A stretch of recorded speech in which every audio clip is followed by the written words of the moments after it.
Hello friends, आप सब कैसे हैं। भिलाई की बेटी बबीता में आप सबका स्वागत है। स्वस्थ मस्त होंगे, अपनी लाइफ में भी व्यस्त होंगे। तो आज मैं मेरे दिमाग में बात आई थी, तो मैंने कहा चलिए मैं आप लोगों से फिर बातें करती हूँ। एक्चुअली बात ये है ना कि हमेशा हम जब भी हमें कोई कुछ बात बताता है या कोई विचार देता है या कोई टॉपिक में बात करता है, तो हमेशा वो पॉजिटिव चीज़ों के बारे में बात करता है, पॉजिटिव रहने हमें बोलता है। लेकिन लाइफ में कभी कभी ऐसी परेशानियां होती है ना, जो हम चाहकर भी हम उस समय पॉजिटिव नहीं सोच सकते, ना हम अपने गुस्से पे काबू नहीं पा सकते हैं और ना ही हम अपने दुखों को उस समय कंट्रोल कर सकते हैं। जो सैडनेस होता है, जो उसको हम अपने हमारे कंट्रोल में नहीं होता। उस समय हमें अपना मतलब सैडनेस, अपना चिड़चिड़ाहट, मतलब अपना इरिटेशन, अपना गुस्सा, वही चीज़ रहता है।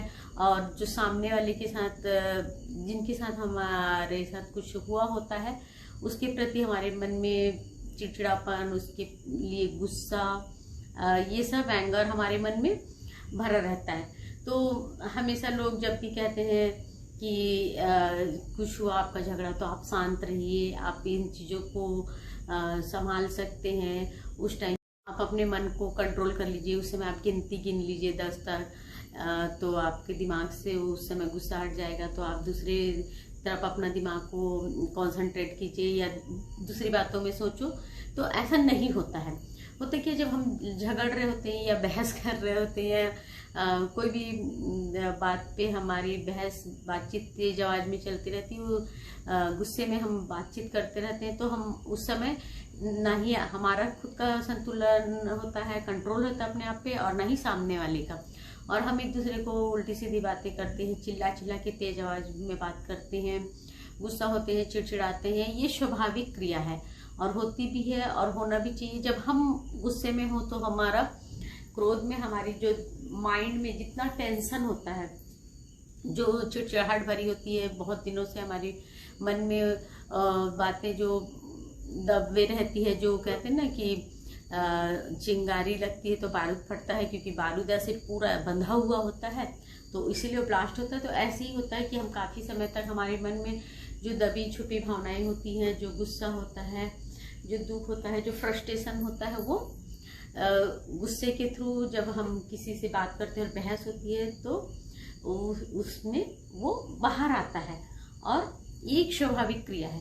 तो मैं ये कहना चाहती हूँ, मैं ये सोचती हूँ अपनी समझ से, या फिर मुझे लगता है कि उस समय हमें इन सब चीज़ों को, जो गुस्से में हम चिल्लाते रहते हैं, कंट्रोल कर सकते हैं तो करना चाहिए। यदि नहीं कर सकते हैं तो चिल्ला लिया ठीक है, बोल दिया ठीक है, गुस्सा हो गया ठीक है, अब शब्द बोल दिया वो भी ठीक है, बोल ही देते हैं। और अब हो गया, हमारा गुस्सा निकल गया पूरी तरीके से, और अब हमें रोना आता है। कई बार होता है ना कि हम गुस्से में लड़ लेते हैं, या तो लड़ते लड़ते भी रोते हैं, क्योंकि वो महिलाओं में ज़्यादातर होता है, फीमेल्स लोगों की यदि लड़ाई कर रही है, गुस्से में है, तो वो आंसू उनके जरूर आएंगे और गिरते हैं, क्योंकि यही एक हमारा सबसे बड़ा शस्त्र है जो हमें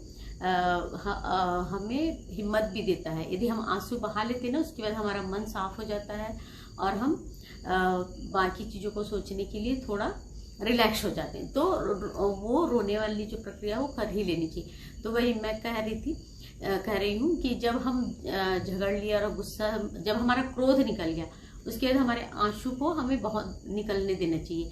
हमें ना जो पुरानी चीज़ें हैं उनको याद करके भी आंसू बहा लेने चाहिए। गुस्सा है तो वहाँ पे चिड़चिड़ा के सॉरी बोल के अपनी बातें हमें रो लेना भी चाहिए, और हमें अपना गुस्सा भी निकाल देना चाहिए। तो इससे क्या होता है ना कि हमारे अंदर का जो घुटन है, जो हमारे अंदर का तनाव है, हमें अपने मन से जो गुस्सा है उसको एकदम से ब्लास्ट हो गया तो निकाल देना चाहिए, भले वो ज्वालामुखी की तरह फट के निकल जाए। तो उसके बाद क्या होता है ना, हमारा दिमाग जो है वो शांत हो जाता है।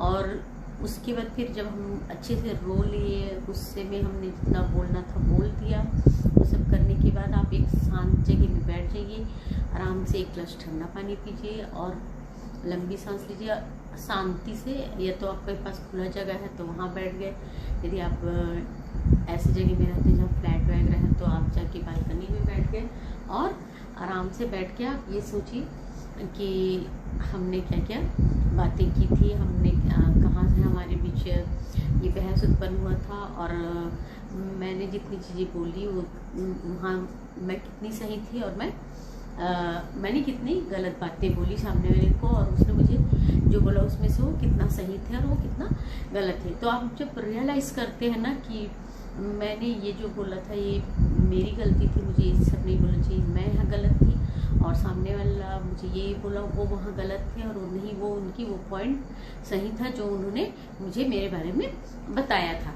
तो ऐसे में क्या होता है कि ना बाद में हम जो बहस या मुद्दे जो हमारे बीच होते हैं या झगड़े जिनको हम झगड़े की जड़ है उसको हम समझ जाएं कि ये हमारा झगड़े का कारण क्या था, तो हम उसका निवारण कर सकते हैं। किसी भी चीज़ का कारण यदि हमें पता हो तो हम निवारण उसका आसानी से कर सकते हैं या उसके बारे में सोच सकते हैं। तो आप फिर अपने इन झगड़ों को आसानी से समझा के समझ के और आपस में फिर ख़त्म कर सकते हैं, और या ख़त्म करने में आसानी होती है। और फिर हाँ एक चीज़ है कि जब भी झगड़ा हो जाए या बहुत ज़्यादा आपके बीच बहस हो जाए तो ठीक है, 1-2 घंटे 4 घंटे आप गुस्से में हैं, तनाव में हैं, तब बातें ना करें, लेकिन उसके बाद आप अपना बातचीत करके उसको ख़त्म कर लें या फिर बातचीत को सुचारू रूप से रखें। तो उससे क्या होता है कि हमारे बीच में जो वैमनस्यता है, दूरी है, वो नहीं बढ़ती है। लेकिन बहुत बार हम यही गलती करते हैं और यही जो कारण होता है कि हमारा जो छोटा झगड़ा है वो धीरे धीरे बड़ा होता जाता है और दूरियां बढ़ती जाती हैं। तो मैं वही कह रही थी कि लोग हमेशा लोगों को ऐसा नहीं करना चाहिए, वैसा नहीं करना चाहिए, ऐसा हुआ ये बताते हैं, लेकिन हाँ ये चीज़ होती है, वो होना भी चाहिए तो नहीं कहूँगी, हो जाती है। तो इसे हम इस तरीके से ये सुलझा के समझ के सुलझा सकते हैं, क्योंकि हर बार हम यही नहीं सोचे कि ना ही झगड़ा तो होना नहीं चाहिए, नहीं होना चाहिए, नहीं होगा, लेकिन होता है। और मैंने ये बात इसलिए भी रखी क्योंकि हमेशा लोग पॉजिटिव चीज़ों को ही देखते हैं, नेगेटिव चीज़ों को भी देखना बहुत ज़रूरी है, क्योंकि जब हम नकारात्मक चीज़ों को देखेंगे तभी हम उस नकारात्मकता को दूर करने के बारे में समझ पाएंगे। और ऐसा नहीं कि यदि हर चीज़ का अच्छा पहलू है, खुशहाल पहलू है, पॉजिटिव है, तो उसका नेगेटिव और दुख और गुस्सा ये भी होता है। मतलब हर चीज़ के 2 पहलू होते हैं, तो हमें इन पहलुओं को भी देखना चाहिए और विचार करना चाहिए, और इनसे हम नहीं भाग सकते, क्योंकि ये चीज़ें आई हैं तभी तो हमें सकारात्मक चीज़ें सोचने के लिए कहा गया ना। जब हमारे सामने नकारात्मक आई है, तो जब दुख होता है तभी हम सोचते हैं ना सुख के बारे में, जब गम होता है तभी हम खुशी के बारे में सोचते हैं। तो हमको दोनों चीज़ों को लेकर, दोनों पॉइंट को हमेशा देखना चाहिए।